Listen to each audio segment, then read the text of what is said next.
What's happening, folks? Back with another reaction, back with another lucky dip, and this is one from Yvonne. Big shout out to you.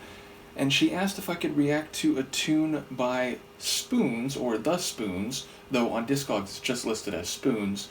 And apparently this is a Canadian new wave or like synth group that got started in the late 70s. I think their last album, I looked on Discogs, came out 2019, so they've been around for a while, although like with a lot of groups that have that level of duration, I noticed there are a handful of current members and a whole number of past members, like 7 or 8 people who apparently were in the group at some point and are no longer. But yes, we're going to listen to a tune. Is it just called Nova?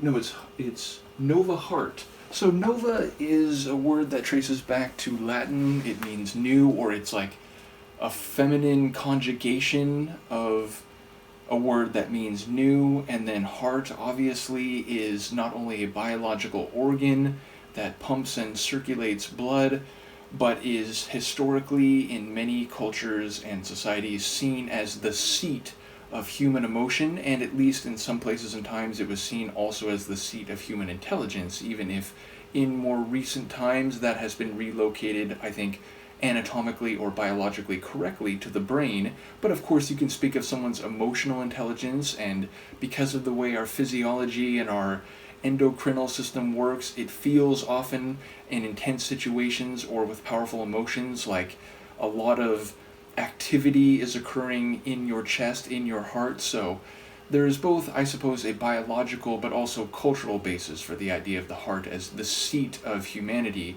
Nevertheless, new heart, to translate part of it, I wonder if that could be about a change in emotion or an emergence of emotions where none existed before, because of course a nova is also a historical word used for a star that suddenly brightens, and we now know such stars, supernovas, the idea of a star exploding, and when it does so, it can outshine the rest of the galaxy that it's located within with a luminosity that reaches incredible levels.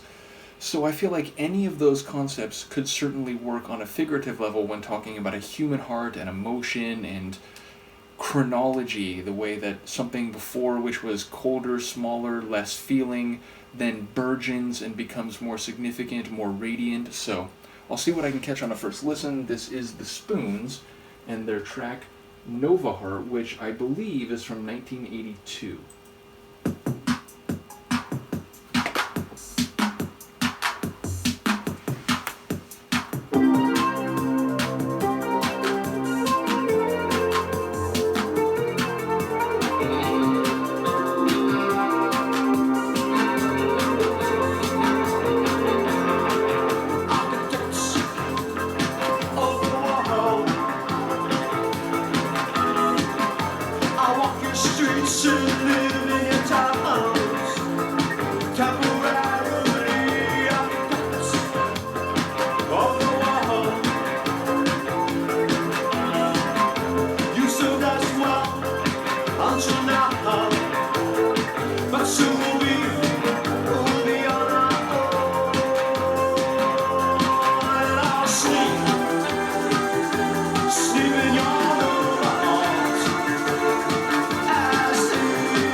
funny, it was sort of stripping down but also fading at the same time. So that was cool. That was number one. It felt early 80s, but almost a bit off the beaten path, a bit like indie synth 80s, which I enjoyed. There was a lot going on sonically. Number one, the bass was grooving. I didn't really have a moment to interject because I was really trying to key in on the lyrics the whole time. But yes, the bass had a very rich and dynamic groove to it. There were both these smooth and undergirding pads, but then also these bright shimmering melodies. There was one that I sort of, by gesture highlighted near the end, but that was going for a while. There was another like shorter one that I heard at some earlier points. And then there was the overall atmosphere of the tune, which again, not only was 80s, but had this emotional space to it, for lack of a better phrase. And lyrically, I'm intrigued. Like, number one, it does sound like the title is used in the chorus. At first I thought he was saying Nova Arms, and I thought like, oh, maybe it'll be like Nova, like new parts of everything, like sleeping in someone's arms, but then eventually we'll get to hear about the Nova Heart. But I think it was Nova Heart the whole time. And then he talked about being at ease in his thoughts, so in this person's Nova Heart, he seems to have found comfort and some measure of satisfaction. So of course, thoughts would necessarily, or not necessarily, but would naturally go to some sort of emotional affinity, maybe a romantic connection. But I do feel like the phrasing is ambiguous enough that it could even be self-reflective, the idea of finding a new heart, a new emotional place, and then feeling at ease in that, and sleeping there in the sense that you feel safe and comfortable. So I still feel like an interpersonal setting is more likely, but I think there's a poetry to the lines that could be read in some different ways. And ultimately, I didn't catch all the lines, so I don't quite know how to read it, but either way, as I said, it was a very sonically dynamic tune. There was a lot of percussion rhythms. There was like a hi-hat or some high drum style rhythm that was very fast, very rapid, not necessarily like a tambourine, but that level of speed. So the tune had like a smooth, long stroke to it, but also an energy, a dynamic nature on top of that. So yeah, as I said, it's a tune that does sound very much of its time, but in a way that it would have been, again, off the beaten path, and something that you'd have to seek out. Now, to be fair, maybe the Spoons were very popular. It's not a group I had heard of, but certainly it's the type of music that would have caught my ear as a single-digit kid, given that very early on I got into electronic music, like keyboard-based music. Obviously, people know Depeche Mode, and eventually by the mid-'80s, like Erasure and Yazoo and some other groups. But yeah, ultimately it's something that would have been on my radar as a kid, but wasn't, because it's just, it never came my way. And who knows, maybe they're more popular in Canada specifically, and so they weren't being played on the radio here like Depeche Mode was, like Yazoo was, and so on. But yeah, a fun one, and one that I'm keen to hear about through the comments. So once again, shout out to Yvonne. Let me know what you think. And Luca, who's been here the whole time, and I will see you next time. Peace.